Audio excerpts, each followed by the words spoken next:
Bienvenidos a Brenner Academy, mi nombre es Tubia. Estamos estudiando Dinim, leyes, y específicamente qué significan los jueces, la justicia, etcétera, cómo funciona, digamos, la relación entre la justicia específica de Bnei Noach, que tiene que ver con los preceptos que Dios envía, los 7 preceptos con sus ramificaciones, etcétera, etcétera, en relación, como decíamos antes, con la justicia local, por así decir, de los países que, gracias a Dios, por lo menos en el mundo occidental, existe una justicia con jueces, con todo un sistema judicial, justamente.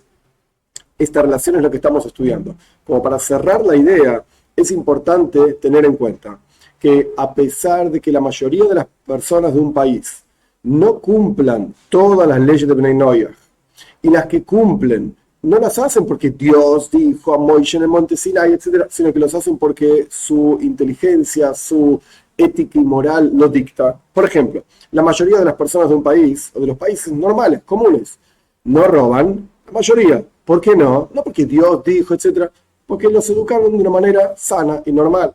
No matan, no porque Dios dijo, no, porque los educaron de una manera sana y normal. ¿Existen personas que roban, existen personas que matan? Claro que sí, por supuesto. Por eso hay todo tipo de sistemas de justicia, policías, etcétera, que está muy bien. Pero el punto acá que quiero explicar es, a pesar de que la mayoría de las personas no cumplen los 7 preceptos de Bnei Noach, y los que cumplen, los cumplen la mayoría de los casos porque así los educaron, porque son gente sana y normal. Y la justicia local, cuando juzga un caso de asesinato, de robo, etc., no lo juzga según las leyes de Bnei Noach, por lo tanto tienen pena de muerte con un juez, con un testigo, etc., como explicamos anteriormente, sino que lo juzgan según la justicia local, como cada país estableció su sistema judicial, etcétera, etcétera. Aún así, ¿cuál es la novedad de todo esto que estoy diciendo? Aún así están cumpliendo el precepto de Dinim. ¿Por qué? Porque al fin y al cabo, el centro, el núcleo del precepto de Dinim, de justicia que plantea Dios para las leyes de Bnei Noach, etcétera, el núcleo de ese precepto es cuidar las relaciones entre el hombre y su prójimo. Como explicamos muchas veces, existen 2 tipos de preceptos. Existen preceptos entre el hombre y Dios, como la fe, por ejemplo, o existen preceptos entre el hombre y su prójimo, como el robo, por ejemplo.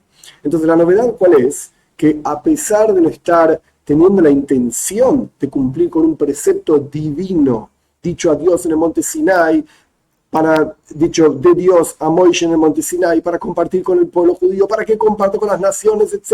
¡Uy, cuánta cosa religiosa! A pesar de que esto no está ocurriendo cuando un juzgado juzga a un ladrón o a un asesino, etc., y lo pone en la cárcel.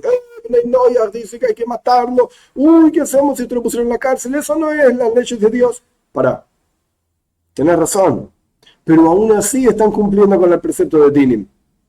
Y es interesante que lo podemos ver incluso en las historias de la Toira, como nuestros sabios explican las historias en la Toira.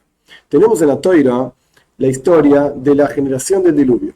La generación del diluvio fueron destruidos totalmente. Dios envió un diluvio entero al pueblo, al mundo, y se acabó con todos. Parshas Noach. Tenemos la historia de las personas de Sodom y Amorra, Sodoma, Gomorra, como se llame en Lashon Kodesh, en la lengua santa, en español, no importa. Que Dios dio vuelta a estas ciudades. ¡Wow! Un desastre total, Parshas Vayera.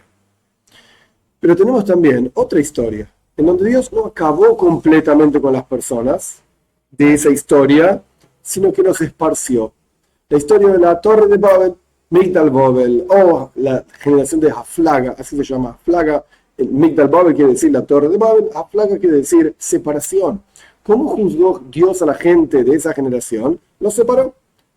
Puso un lenguaje para cada uno y chao, se empezaron a pelear entre ellos y se separaron. Cada uno se fue a vivir a otro lugar porque no podían estar juntos. ¿Cuál es la diferencia entre las 2 primeras historias, la generación del diluvio y la generación de Sodoma?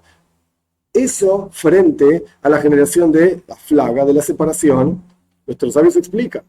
2 primeras generaciones eran problemáticos entre ellos, entre las personas, no cuidaban lo más básico entre el hombre y su prójimo, robaban, violentaban, mataban, etcétera, etcétera. Pero la generación de la separación, entre ellos, cuando uno lee el relato final de Parshas Noach, entre ellos se llevaban muy bien. La Torá dice, estaban todos en el mismo objetivo, tenían todos el mismo lenguaje, wow, vamos a construir una torre y qué sé yo, qué sé cuánto. ¿Para qué vamos a construir la torre? Para llegar al cielo y pelear con Dios. Ah, entonces el problema era entre el hombre y Dios. Vemos que cuando hay un problema entre el hombre y su prójimo, a Dios le molesta muchísimo, ¡pum! ¡Chao! Acabó con toda la gente del diluvio, acabó con toda la gente de Sodoma y Gomorra. Pero entre Dios, entre el hombre y Dios, Dios dice, ok, ¿sabes qué? Yo no la voy a destruir. Lo más importante, el núcleo de la mitzvah, del precepto de din, de leyes, es qué ocurre entre el hombre y su prójimo. Siendo así, si hay un Ben Noyer, que es kosher, por así decir, adecuado, apropiado, cumple con los preceptos, cumple con las leyes, etc., y quiere ser juez, podría hacerlo siempre y cuando las leyes del país se lo permitan. Que en general no es así, uno no puede hacer justicia con lo que quiere y como quiere, pero existe esa posibilidad. Y la novedad, de vuelta, para cerrar esta idea, es que es correcto, es apropiado ir a los juzgados locales, siendo el caso que corresponda para juzgar un caso. No es una falta a las leyes de Bnei Noach. Esta es la novedad. Se puede ir a sus abogados, se puede ir a sus jueces, etcétera, etcétera. ¿No van a decir la justicia es corrupta y qué sé yo, qué sé cuánto? Ok, en el caso de que está revelado y claro, consta que este juez es juez corrupto, pues busca otro juez. Recusa a este y busca a otro. Este abogado es corrupto, pues busca a otro. Pero el punto es que es adecuado y apropiado hacer uso de esa justicia porque es parte de la observancia del precepto de dinim, de justicia.